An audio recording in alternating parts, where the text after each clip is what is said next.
Alright, so here's a little bit of backstory for this review. When I found out that Alicia Vikander was cast as Lara Croft in the new Tomb Raider movie back in April 2016, I thought to myself, alright, I'm gonna jump the curb on this one. I'm gonna play the game. So I played the 2013 Tomb Raider game. And it is awesome! I have played it several times since then. I have not, however, played its 2015 sequel, Rise of the Tomb Raider, because I have a Mac, not a PC. But anyways, just so you know, this review is coming from someone who has played and loves the 2013 Tomb Raider game. And also, if you ever see a still from that 2013 game, it'll be one that I took myself while playing it. Alright, here we go. Let's see if this movie breaks the curse of video game-based movies.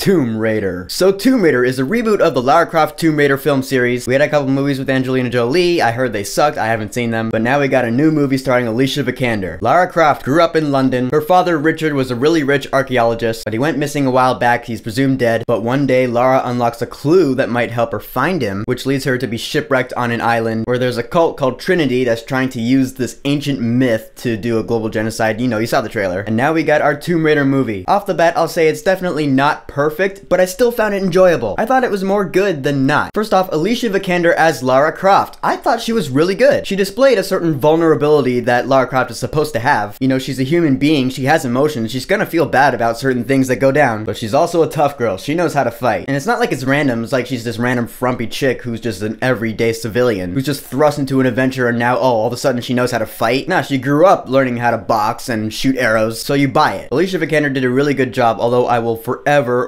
wonder how Daisy Ridley would have been. That's just gonna stay in my head forever. And in the movie, when she's going to this island, she's paired up with a guy named Lu Ren, played by Daniel Wu. And this is where, in my head, I start going, aw, man, it's differentiating from the game. Because this character's not in the 2013 game. He might be in other Tomb Raider games, but I haven't played any of the other Tomb Raider games. But I actually ended up really liking his character, more than I thought I would, because he actually provides some comic relief. I'm not gonna say how, because I don't want to spoil it, but I thought he was funny. The villain in this movie is Matthias Vogel, played by Walton Goggins. I thought his name was Walter for the longest time. And I thought it was really good. He's a bad guy. You see him do some things in this movie, you're like, yeah, you're just evil. And he does have a good backstory that's tied in with Lara Croft's father, Richard, that I thought was really interesting personally. Again, that's not how the game does it, but I liked it nonetheless. The character I thought was kinda was Dominic West as Richard Croft. No spoilers or anything, but I thought his character was just a little bit annoying, just in his mannerisms and the way he behaved and such. And he's in the movie for longer than I thought he would be, so I kinda had to deal with that. Now, when I was talking about the second trailer, I said that the beginning of the movie, the mainland stuff, is gonna have to be interesting. Otherwise, I'm probably not gonna like it. Luckily, I really liked the beginning on the mainland. I thought it was really cool. It builds up her character. It builds up that she's a tough chick who likes adventures. There's a really cool kind of actiony scene in the beginning where there's a song playing in the background, and I totally loved it. I was having fun. I was like, yeah, go Lara. But the pacing in the movie is not completely smooth. Once she gets to the island, it did actually slow down a little bit, or at least I thought so anyway. I did get kind of bored once she got to the island, and I was like, oh man, I hope the entire movie is not going to be like this from here on out. But once the action on the island started, I thought it was awesome. Because yeah, some of the action scenes were right out of the game. The airplane scene, for example, I love that scene in both the game and the movie. And then where she has to grab the parachute and she has to parachute down and dodge all the trees, I felt like I was watching a live action version of the game. It was cool. For those of you who haven't played the game, you might have to suspend your disbelief a little bit, because there are some things in the action where you're like, oh, she wouldn't live through that. She'd be dead right now. And that's another thing. The script had a couple of conveniences where like Lara Croft will accomplish something and it only felt like she accomplished it because the script said she does. Two conveniences stick out in my mind. One's in the beginning and one's towards the end. I'm gonna remember those. But going to another positive, I did love the island jungle adventure that this movie had. With the mythology and the tombs and the raiding and the possible supernatural stuff. I was like, yeah, not only is this reminding me of the game, but it's also reminding me of like Indiana Jones. I've never played Uncharted, but I'm sure it's like that too. It was really cool. I've always loved adventures that delve into mythology and stuff like that. But again, some of the mythology is like the same from the game, but altered a little bit. And I was like, that's not exactly how the game did it. But I guess that's just the burden I shall forever bear. It's like when I read Deathly Hallows before I saw part 2, I was like, I wish that scene from the book could have been in the movie, but I still like the movie, you know? It's not gonna be a carbon copy of its source material. That's why it's called an adaptation. The score, written by Junkie XL, was nothing special, but then again, neither was the score in the game, really. I mean, it was fun, actiony stuff, but there was no theme. I'm not gonna get this soundtrack. I actually do have the soundtrack for the game, but I never listened to it. I do like that song Run For Your Life, though, by K-Flay. I listen to that song a lot. It played in the end credits. It's a good song. So in the end, I found a lot of enjoyment in this new Tomb Raider movie. I really liked the characters. The action was awesome. Although there were a couple of easy conveniences, and the pacing isn't always smooth, I still really liked it, and I want to go see it again. So for Tomb Raider, I will say, go see this movie while it's in theaters. The filmmakers had their hearts in the right place when they were making this movie, and I can't knock them for that. So alright, I know this movie's not out for like another week, so in honor of International Women's Day, I'm gonna ask you, who is your favorite action heroine chick? Me? Ooh,